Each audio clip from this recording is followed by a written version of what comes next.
같이 읽겠습니다. 로마서 14장 6절로 12절까지 시작. 나를 중히 여기는 자도 주를 위하여 중히 여기고 먹는 자도 주를 위하여 먹으니 이는 하나님께 감사하며 먹지 않는 자도 주를 위하여 먹지 아니하며 하나님께 감사하느니라. 우리 중에 누구든지 자기를 위하여 사는 자가 없고 자기를 위하여 죽는 자도 없도다. 우리가 살아도 주를 위하여 살고 죽어도 주를 위하여 죽나니 그러므로 사나 죽으나 우리가 주의 것이로라.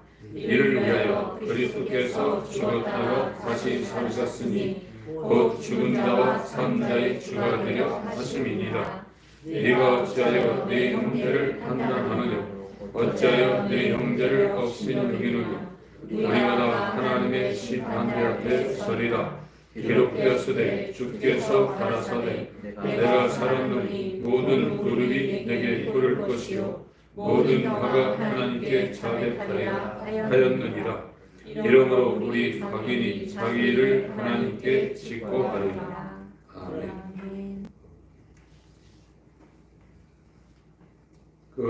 예수께서 인자 되심을 인해서 심판하는 권세까지 아버지께 받았다고 요한복음 5장 27절에 말씀하고 계십니다. 그래서 예수님은 주인이십니다. 주인. 신앙으로 들어온 사람은 주인이 생겼기 때문에 사사기로 치면 왕이 생긴 거예요. 왕이 생겼기 때문에 자기 소견대로 행하지 않습니다. 자기 소견대로 행하는 사람은 왕이 없는 것이고 로드, 주가 없는 거예요. 그게 사단이고 그게 죄입니다. 그래서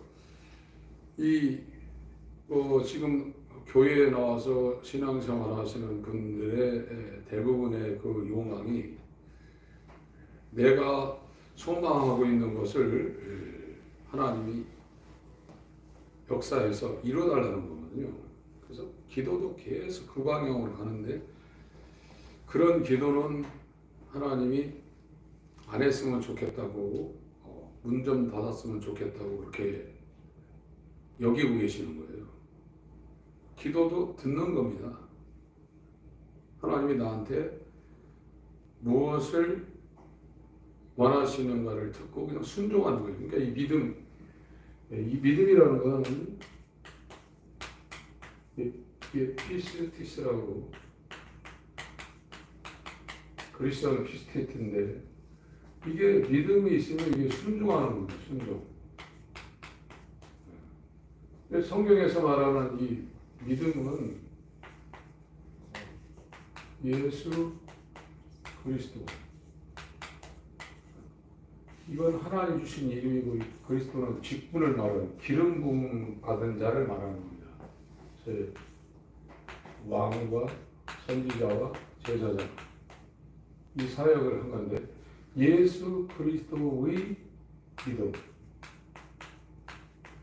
이 믿음을 구원받을 자에게 선물로 준다는 거죠. 선물이 은혜고 이 은사. 우리 대한민국은 은사라는 이 개념이 이 은사라는 단어를 많이 쓰는데 이게 이 사자가 줄사자입니다. 줄사. 이 은사나 은혜나 선물을 주는 거예요. 이게 선물로. 믿음이라는 건 우리 속에서 생겨나는 게 아닙니다. 믿음은 성경에서 말하는 믿음이라는 것은 우주 바깥에서 온 거예요. 그러니까 이걸 주어서 이 믿음으로 구원받게 하는 방법 외에는 없는 겁니다. 믿음으로 구원받는다는 얘기가 쉬운 게 아니에요. 오히려 우리의 노력으로 구원받는다고 하면 가능성이 있어요. 70억 중에 어느 한 사람은 거기에 도달할 수 있는 초능력을 가진 인간이 존재할 수도 있는데 은혜로 구원받는다는 얘기는 우리하고는 상관없는 거예요. 하나님 안 주면 어떡할 거예요? 하나님이 줘야 받는데 안 주면 어떡할 거예요? 인간의 노력으로 구원받는 것보다 은혜로 구원받는 게 훨씬 힘듭니다. 이게 하나님이 줘야 받는 거예요. 이 믿음이 올라오려면, 이 선물로 오는 이 믿음이 오려면 예수님이 일단 성육신해야 돼요. 성육신이 필요하고, 하나님이 인간으로 온다는 자체가 기적입니다. 기적 중에 기적이에요. 하나님 얼마나 크신데요. 역대하 2장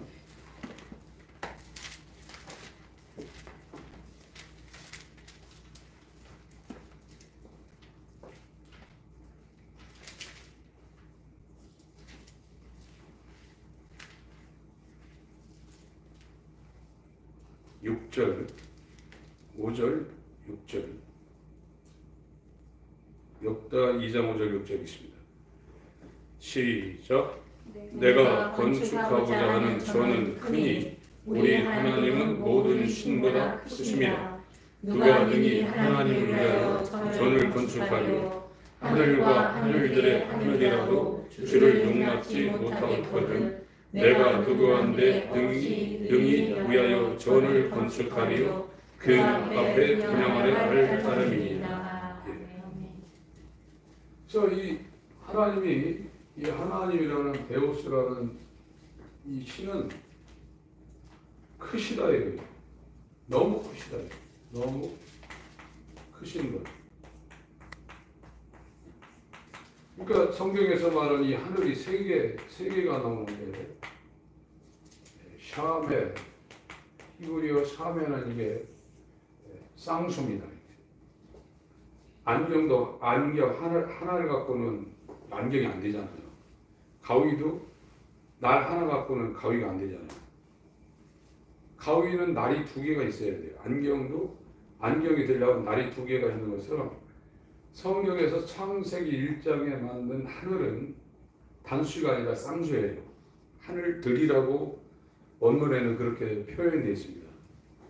이것이 물질계, 영계,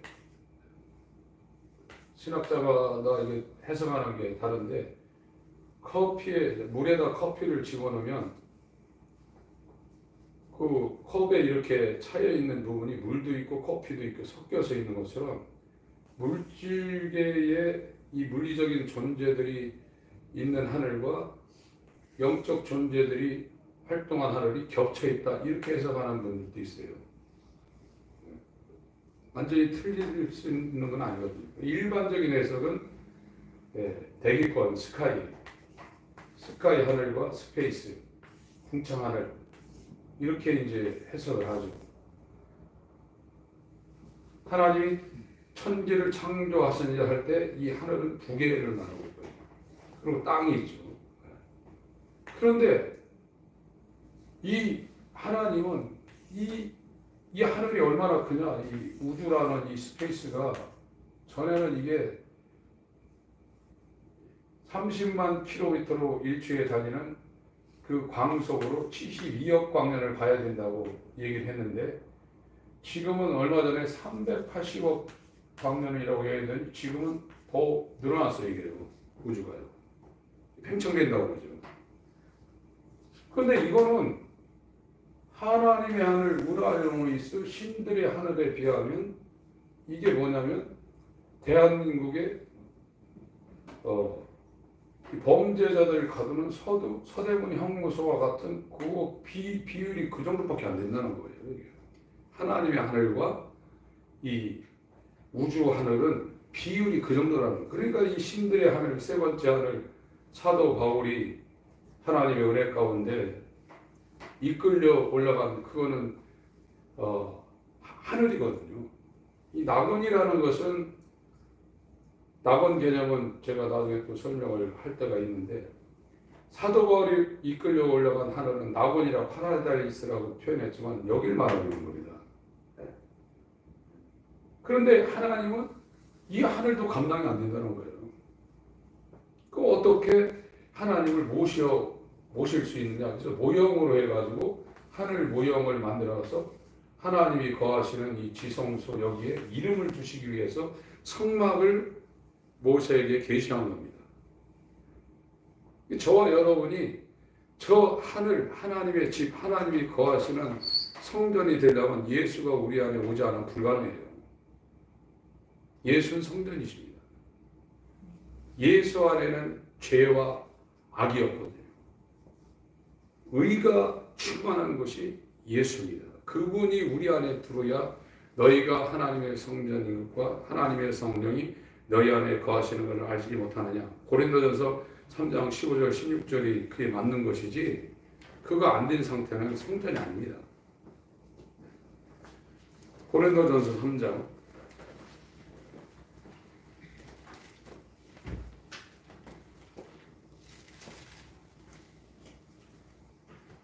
9절부터 먼저 읽겠습니다.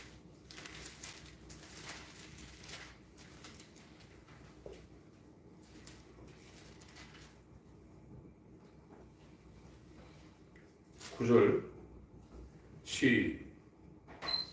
우리는 하나님의 동역자들이요 너희는 하나님의 밭이요 하나님의 집이니라. 그러니까 이 밭은 이제 씨를 뿌리잖아요. 씨.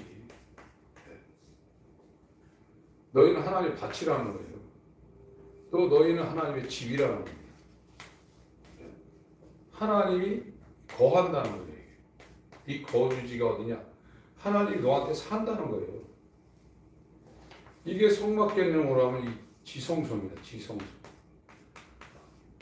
거룩한 곳의 최고 위치. 홀리 이 개념의 최고 탑에 있는 장소가 이 지성소라는 거예요. 그러니까 하나님이 우리를 디자인할 때 영혼육이라는 이거를 만들어 놓을 때 영이라는 것은 하나님의 집으로 만들어 놓은 거예요. 이게 지금 무너진 거거든요. 지금. 하나님 없어요. 세상이라는 것은 이 세상이라는 그 코스모스라는 이 세상은 하나님이 없는 데를 말하고 있는 겁니다. 하나님이 있는 곳은 세상이 아니에요. 이 세상에 하나님이 없기 때문에 누가 여기에 이제 왕으로 타고 있냐? 마귀가 여기에서 세상 임금으로 타고 있는 곳에서 우리가 태어나서 세상의 교육을 받고 DNA부터 시작해서 세상 DNA를 갖고 세상 교육을 받고 지금 살고 있는 거예요. 세상 살다 끝나는 거예요. 하나님에 대해서 전혀 우리는 접근할 수 없는 그런 구조적인 한계를 갖고 있는 상태입니다. 근데 이곳에 지금 9절 고린도 전서 3장 9절 다시 읽습니다. 시작. 우리는 하나님의 동역자들이요 너희는 하나님의 밭이요 하나님의 집이니라. 그래서 이 시 이게 이제 말씀으로 이제 설교를 할 수도 있고 이 시는 원래 성경에서 말하는 시는 영어 시드라고 해가지고 생명을 갖고 있는 겁니다. 콩 심으면 콩이라는 것이 죽어가지고 이제 그 몇 배로 이제 열리죠. 이 벼 같은 거는 벼씨 하나가 떨어져서 이게 모가 되어서 이게 옮겨 심은 이양 작업을 하게 되면 그것이 새끼 쳐가지고 그 벼 하나가 커가지고 이게 이삭으로 나올 때 100몇 개씩 나와요. 굉장히 많이 합니다. 그게 또 새끼 쳐서 또 그렇게 나와요. 이 씨라는 건 생명을 갖고 있는 거예요. 생명이 밭에 떨어져서 이것이 열매를 맺는 겁니다.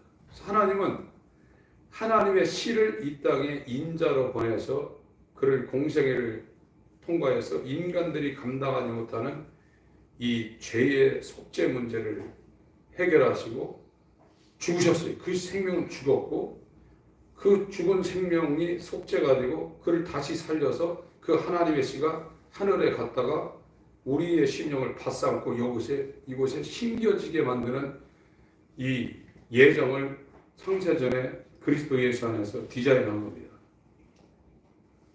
그게 우리 가운데 이루어지는 건 정말 엄청난 겁니다.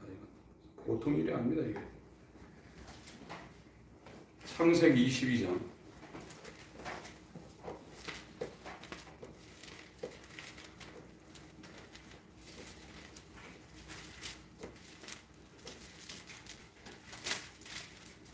아브라함은 믿음의 모델입니다. 그래서 이 아브라함의 길을 아브라함의 자손들은 다 걸어야 돼요. 본토 친척 아비집을 떠나기 시작해야 돼요. 쉬운 게 아닙니다. 자기의 육신의 삶에 가장 도움을 주고 있는 곳이 자기가 태어난 본토 고향 친척들 아비집은 자기 육신이 살 수 있는 모든 조건들이 이 세상에 있는 조건 중에 최고로 좋은 거거든요. 그거를 의지하게 되면 하나님을 의지하는 이 길로 가는 게 굉장히 장애인 겁니다. 그래서 하나님이 택한 사람들 그걸 강제적으로 끊게 만들어요. 안 떨어지려고 하니까. 그 아픔은 대단한 거죠. 그거를 전부 다 갈대아 우르라는 세계 인간 이 문명이 발생하는 메소포타미아 그 강가에 메소라는 것이 중간이거든요. 헬라어의 이 메소라는 것은 이 중간입니다. 그래서 촛대 사이라는 것도 이 메소스라는 거예요. 촛대는 교회고 교회는 예수의 몸이 된 사람들인데 그 몸 예수의 몸의 정중앙에 인자가 있다는 거예요. 그러니까 교회가 된 사람은 반드시 그 중앙에 예수가 계셔요. 예수가 없는 교회는 교회가 아닙니다. 예수가 머리가 된 자가 교회예요. 그래서 메소포타미아라는 건 티크리스, 유프라테스 강 중앙에 인더스 문명, 나일 문명, 황하 문명, 메소포타미아 문명 그때 당시 최고의 문명의 가도를 달리고 있는 이라크의 바그다드 지역에 있었던 그 문명 가운데 살고 있었던 아브라함이에요. 4,000년 전에. 제가 그래서 전에 몇 번 말씀드렸잖아요. 이때 학교 다녔던 초등학생 정도 되는 애가 일기를 썼는데 내가 학교 갔더니 애들이 나를 팼다. 선생님이 나한테 꾸지람했다. 아빠한테 가가지고 선생님 뭐 선물 사갖고 가가지고 선생님 나한테 잘 보여서 나 그렇게 애들한테 안 맞고 선생님한테 칭찬받게 해야 되겠다. 근데 아빠한테 얘기했더니 아빠가 그 다음날 가가지고 선생님한테 찾아가서 뇌물이 줘. 그걸 주니까 선생님이 나를 사랑해주고 애들 패는 걸 막아줬다. 그 기록이 있어요. 우리나라는 실제로 단군주선 5,000년 하는데 그런 게 없는데 여긴 실제로 그런 고고학적인 기록이 있는데요. 그런 데서 살았던 아브라함한테 하나님이 나타나서 영광의 하나님이 나타나서 너 본토 친척 아비집을 떠나 내가 지시할 땅으로 가라 할 때 그 말을 순종하기가 쉬웠겠냔 말이에요. 그거 자체는 어렵습니다. 그래서 이 사람이 약 1,000여 킬로 되는 이 하란은 터키 지역입니다. 이 티그리스 유프라테스 강기슭을 건너서 아버지 데라와 함께 이걸 떠날 때 이 사람이 얼마나 막막했겠어요. 갈 바를 알지 못하고 갔다 오잖아요. 히브리서 12장을 보세요. 요거 창세기 22장 해놓고 히브리서 11장.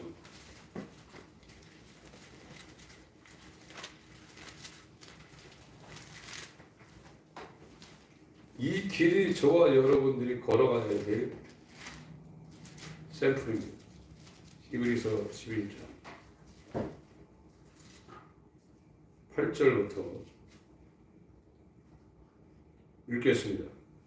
시작. 믿음으로 아브라함은 부르심을 받았을 때 순종하여 장래 기업으로 받을 땅에 나갈새 갈 바를 알지 못하고 나갔으며 믿음으로 저가 외방에 있는 것 같이 약속하신 땅에 우거하여 동일한 약속을 기업으로 함께 받은 이삭과 야곱으로 더불어 장막에 거하였으니 이는 하나님이 경영하시고 지으실 터가 있는 성을 알았음이니라. 믿음으로 사라 자신도 나이 들고 단선하였으나 잉태하는 힘을 얻었으니 이는 약속하신 일을 이루신 줄 알미라.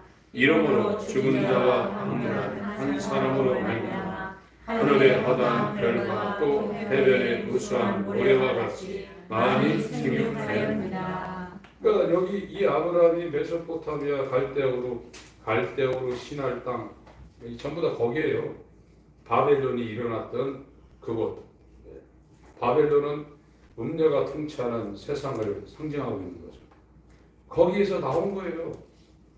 요한계시록 18장에도 바벨론에서 나오라는 거예요. 너 거기 있다고 나가니까 나오라는 겁니다.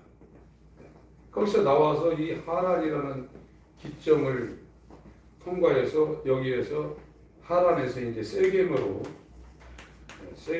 이제 한 500km 되는데 터키 지역에서 이제 가나안, 팔레스타인, 세겜 지역으로 와서 여기에 이제 아브라함이 처음 단을 쌓아요. 구약의 단은 제사인데 신약 개념은 예배입니다.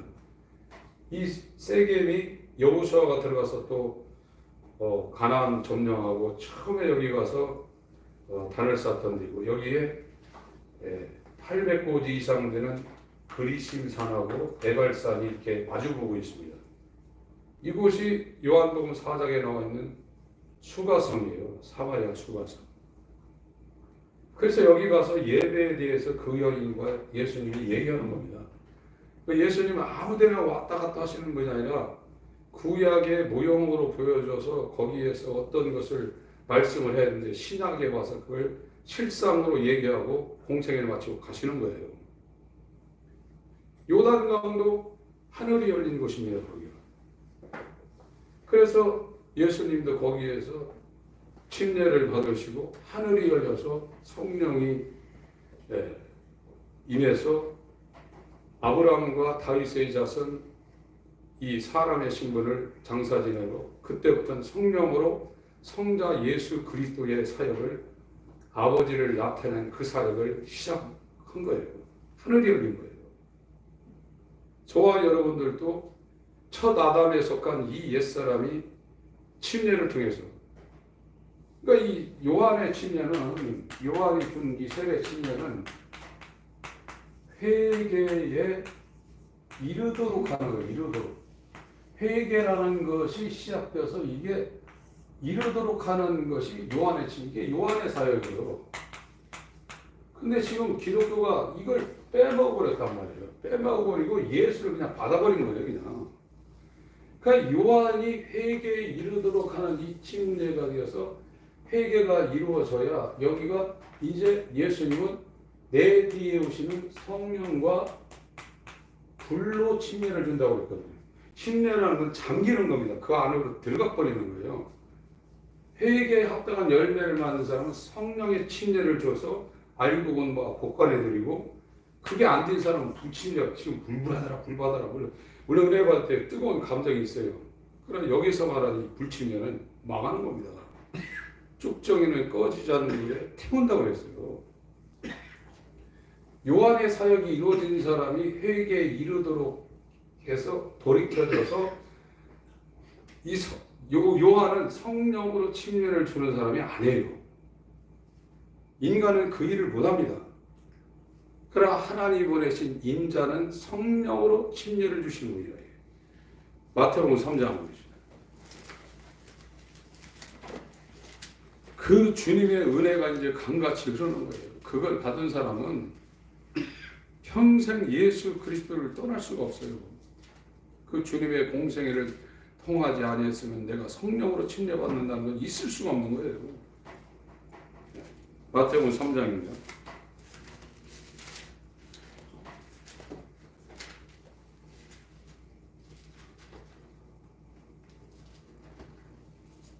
(11절) (12절) 같이 읽습니다. 시작. 나는 너희로 회개케 하기 위하여 물로 침례를 주거니와 내 뒤에 오시는 이는 나보다 능력이 많으시니 나는 그의 신을 들기도 감당치 못하겠노라. 그는 성령과 불로 너희에게 침례를 주실 것이요 손에 키를 들고 자기의 타작마당을 정하게 하사 알곡은 모아 복간에 드리고 쭉정이는 꺼지지 않는 불에 태우시리라. 구세주도 되시고 심판주도 된다는 거예요. 성령으로 침례받은 사람은 구주와 주와 그리스도 구세주가 되는 것이고, 불침례받는 사람은 심판받는다는 겁니다. 그래서 알곡은 모아 곡간에 들이고, 성령 침례받은 사람은 예수의 몸이 되어서 알곡은 모아 곡간 천국에 들어가고, 불로 침례받는 사람은 불에 잠기는데, 이거는 마귀와 그 사자들 위해 예비된 영영한 불에 들어간다는 게 축적이라는 거예요. 우리가 성령 체험할 때 뜨거운 그런 감을 느낄 수 있어요. 그걸 불침례라고 지금 그런 개념을 갖고 설교하고 그러는데, 그거는 우리가 이해해서 그렇지, 그걸 이걸로 치면 그거는 그렇게 하면 안 되는 거예요. 끝나는 겁니다, 그건요.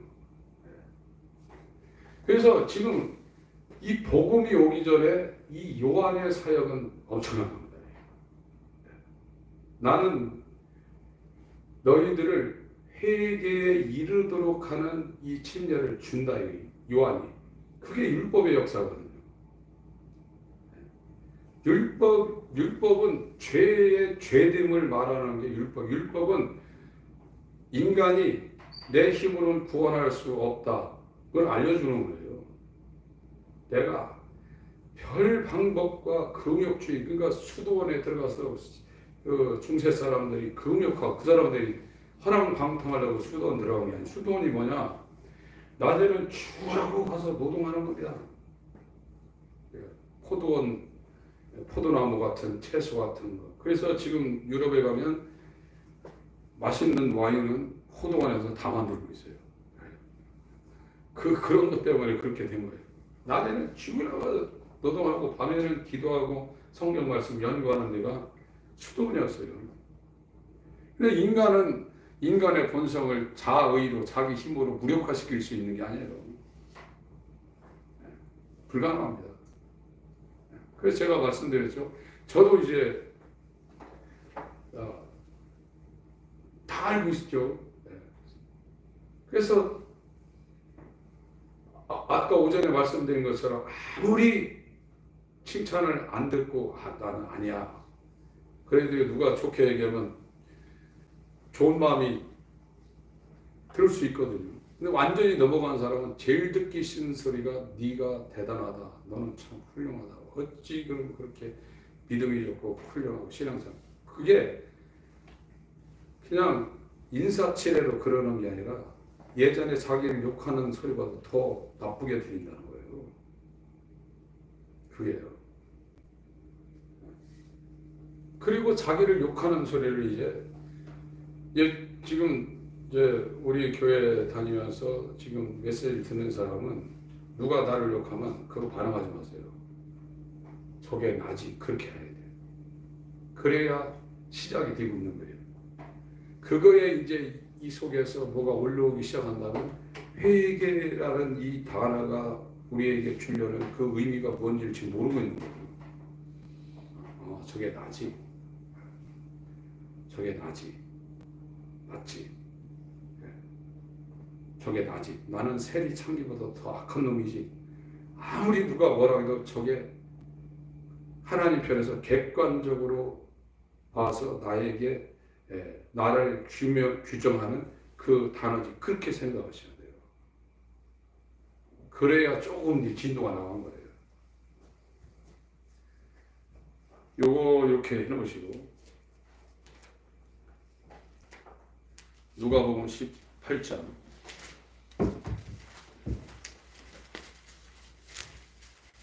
9절부터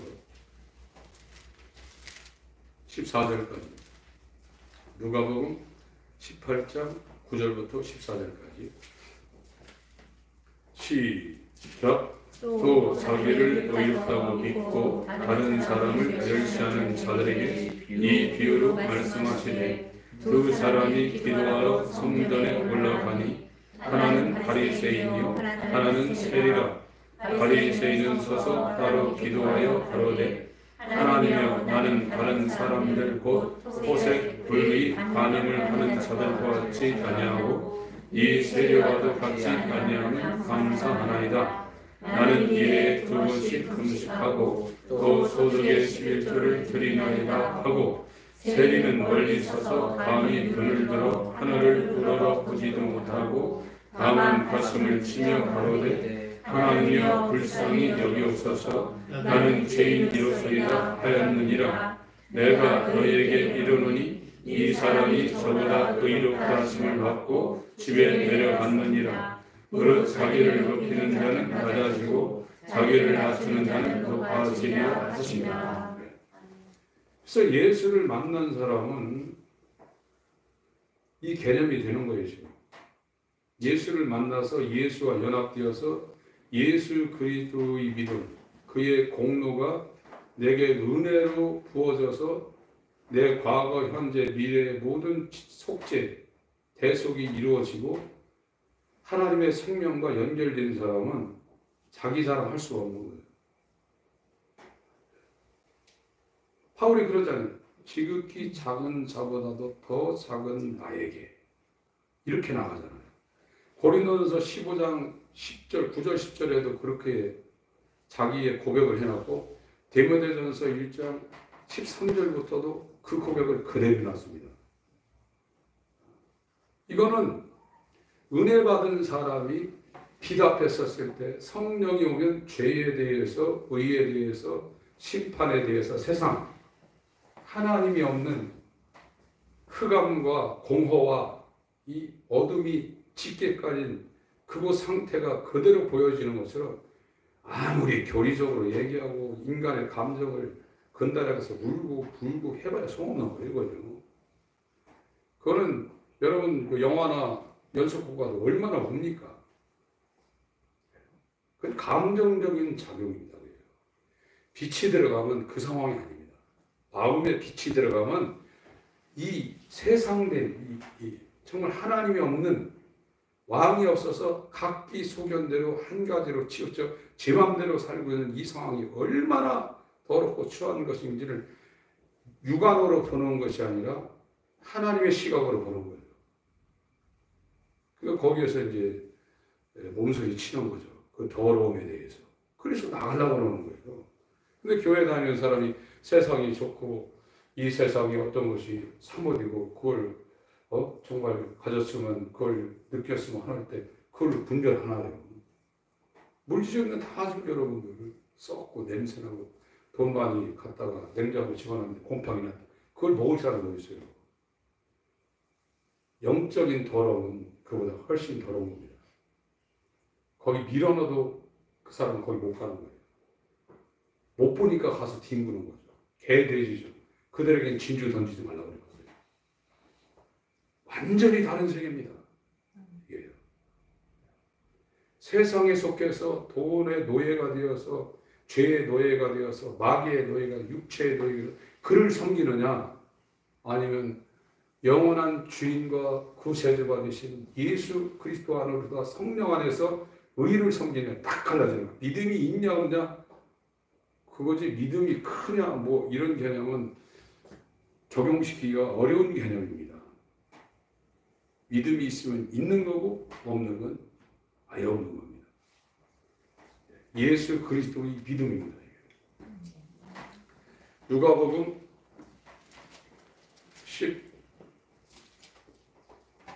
17장. 오늘 종에 대해서 조금 설명을 하려고 그랬는데 이걸 읽고 끝나야 되겠네요. 5절부터 요한 17장 5절부터 읽겠습니다.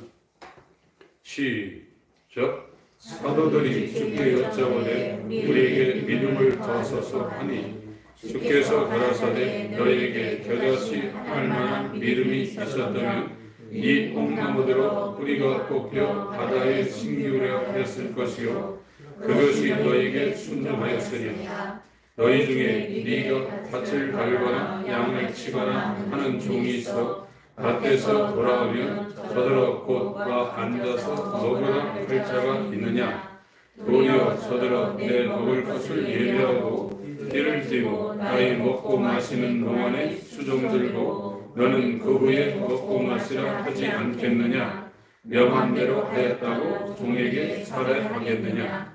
이와 같이 너희도 명령 받은 것을 다 행한 후에 이르기를 우리는 무익한 종이라 우리의 하여야 할 일을 한 것뿐이라 할지니라. 이게 그리스도인의 기본적인 자세라는 거예요. 종이라는 거예요.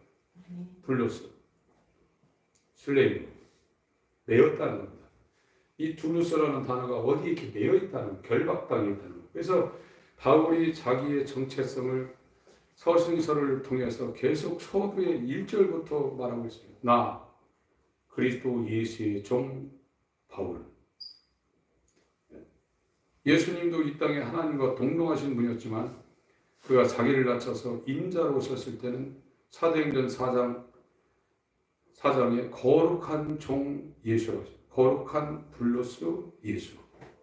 하나님의 것이 되어서 하나님에게 완전히 매여 묶여 있다는 겁니다. 그래서 이 땅에서는 자기 뜻대로 가지고 오직 하늘에서 이룬 아버지의 뜻이 내게 이루어지사이다. 마리아도 그러세요. 주의 계집 종이오니 주의 뜻이 내게 이루어지사이다. 그게 기도예요. 기도는 하나님이 내게 뭐라고 말씀하시는가를 듣는 자리로 가야 됩니다. 그게 종입니다. 종은 자기 마음대로 할 수 있는 주권이 없는 겁니다. 시키는 대로 순종하는 게 종이에요. 예수님도 내 뜻을 이루러 온 것이나 아버지의 뜻을 이루러 왔다고. 그 아버지의 뜻이 뭐냐? 죽는 거라고 했어요. 그래서 그 죽음의 문제를 고민을 했지만 그 일을 이루시고 다 이루었다 하시고 십자가에서 돌아가셨다요. 뭘 다 이뤘냐? 아버지의 뜻을 다 이뤘다는 거예요. 그게 종의 역할이에요. 그래서 청지기 자리, 종의 자리에 들어가지 아니하면 기독교가 시작이 안 됩니다. 이거는 침례라는 것은 회개에 이르도록 하는 이 요한의 사역이 이루어져서 자기를 버리고 그 하나님이 자기에게 무엇을 요구하시는 것인가를 들으러 가는 그 자리로 끄는 것이 요한이 하는 겁니다. 그래서 거기에 자리에 들어가면 그분이 말씀하신 것, 이 땅에 메인자로 예수 그리스도의 것이 되어서 살아도 주를 위하여 죽어도 주를 위하여 살아 죽으나 주의 것이다. 그래서 주와 사도행전 2장 36절에 예수를 죽음에서 부활하신 부활시킨 것은 이 예수가 주와 그리스도 구세주가 되게 하려 함이니라. 이렇게 설교하니까 그 설교를 들은 디아스포라인 유대인들이 그 사람들은 1년에 3번 예루살렘에 와 있잖아요. 성전에. 얼마나 열심히 있는 사람들입니까? 해외에서 온 사람들. 이탈리아에서, 아라비아에서, 이집트에서, 에티오피아에서 이 왔던 사람들이, 이 제자들이 막 방언을 얘기하니까 지금 날랄라 따따따가 아닙니다. 그거는요. 자기 나라 모국어로 이 갈릴리의 산동네 산 사람들이 막 얘기하는데 하나님을 높이고 있는 거예요. 영어로, 독일어로, 막 이라크 말로, 이집트 말로 막 하고 깜짝 놀라는 거죠.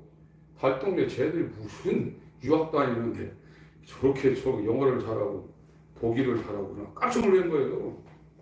그러고 있는 반에 베드로가 성령을 그때부터 설교하는 겁니다. 너네들이 주는 이 예수가 하나님의 아들이고 그를 하나님이 부활시켜서 너네들의 주인과 너네들의 구세주로 만들었다니까. 이 사람들이 찔렸다는 것은 단어 의미가 뭐냐면 심장이 관통됐다는 거예요.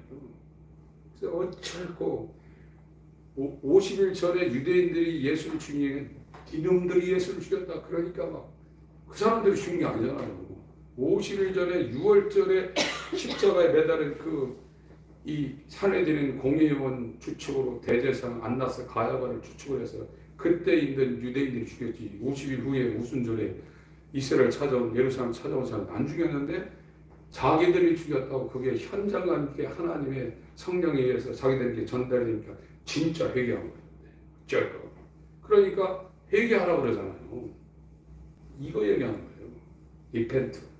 회개, 너 버리고 회개하라. 그걸 3장 19절에 더 풀어서 잘 해놨습니다. 그거 읽고 마치겠습니다. 3장 19절 사도행전.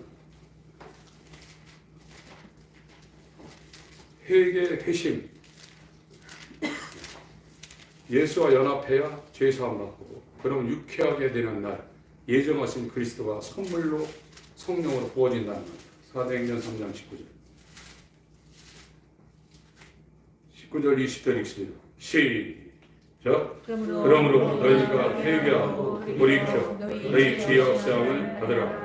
이같이 하면 유쾌하게 되는 날이 주 앞으로 또 이를 것이요 또 주께서 너희를 위하여 예정하신 그리스도 곧 예수를 보내시니. 이것이 구원의 단계예요.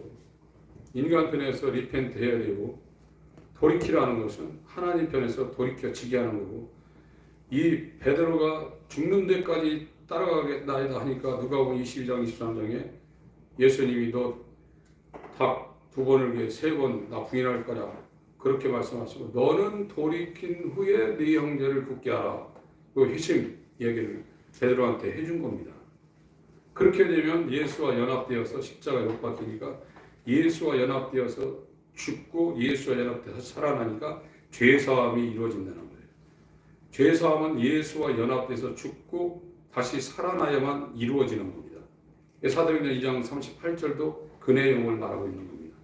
그래야 예정하신 그리스도가 성령으로 부어져서 완전히 거듭난다는 거예요. 그때부터 이제 시기, 하나님의 아들 예수의 생명이 성령으로 그 사람한테 와 있기 때문에 이제 그 사람한테 이제 성화가 일어난다는 거예요. 그때부터. 그 전에는 아무리 거룩하게 살고 싶어도 안 되는 거예요. 하나님 아버지 감사합니다. 주의 긍휼을 우리 가운데 부어 주셔서 정말 이 놀라운 하나님의 은혜와 사랑이 우리의 심령 저 깊은 곳에 임할 수 있도록 하나님의 밭이 되게 하시고 하나님이 지배되게 하소서. 이 역사를 이루기 위하여 주 예수 그리스도 나시기 전에 6개월 먼저 성령 충만한 사가랴와 이 엘리사벳을 통하여 잉태된 요한의 사역이 우리 가운데 이루어질 수 있도록 인도하여 주시옵소서. 한 주간도 주님이 온 교회와 모든 심령들을 굽어 살피시고 주의 놀라운 은혜로 인도하시고 역사하여 주시옵소서. 예수 이름으로 감사하며 기도합니다. 아멘.